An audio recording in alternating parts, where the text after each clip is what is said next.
welcome back to another Call of Duty Black Ops 3 video. In today's video, we're going to be talking about a very good DLC weapon that got a buff in the last patch 1.25, which was actually a while ago now. It was back in August, but I wanted to get around to talking about this, playing with this gun, and you know, talking about all the stuff in this update and how this weapon was buffed. Hopefully you guys will drop a like on this thing. Let's go for 2,000 likes. That would be absolutely amazing. If you guys could all drop a like on this video, 2,000 likes would mean the world to me. Of course, subscribe to the channel if you guys are new as well. Let's talk about it. Now, this DLC weapon you'll see me use here is the AN-94 from Black Ops 2, aka the KVK-99M from Black Ops 3. It's a DLC weapon, of course. Now, the gameplays you're going to see here are me playing with this thing in free-for-all and search and destroy and other stuff, because that's what I've been playing to grind out my wins for my Grand Slam contract.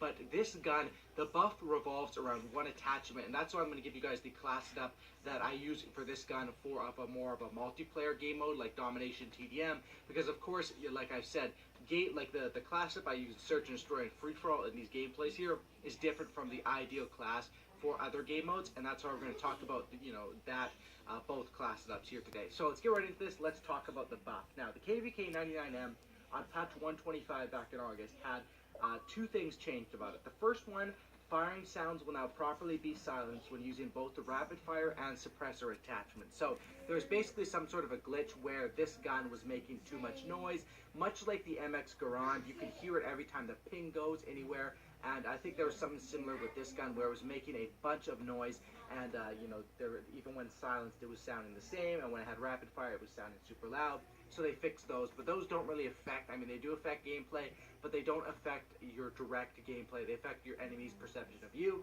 The next one is that they increased the 3-hit kill range with the long barrel attachment. Now, this is what I'm talking about. This is the good buff, because that is absolutely huge. Long barrel is an attachment I don't really use too often, but of course, this gun was buffed only if you're using that attachment, and that's why I've designed this class setup around like my ACR, or my ICR class setup, excuse me, based off long barrel, and it's a very, very strong class setup for Black Ops 3. So that's basically the buff that this thing got. The 3-hit kill range, which is very strong, and with that increase with long barrel, it seems like you can get 3-hit kills at a very long distance, which is what makes this very strong. Now, first of all, let's talk about this. I'm playing free-for-all. So the class setup I use for free-for-all is just very unique. It's just pretty simple stuff. It's just a fast mags as well as a quick draw, and then some attachments, awareness, dead silence, fast-handed scavenger. Now, the reason for that free-for-all class setup is because, number one, you don't really need long barrel when you're playing free-for-all on breach, so even though that's what the buff was, I wasn't using it in some of these gameplays.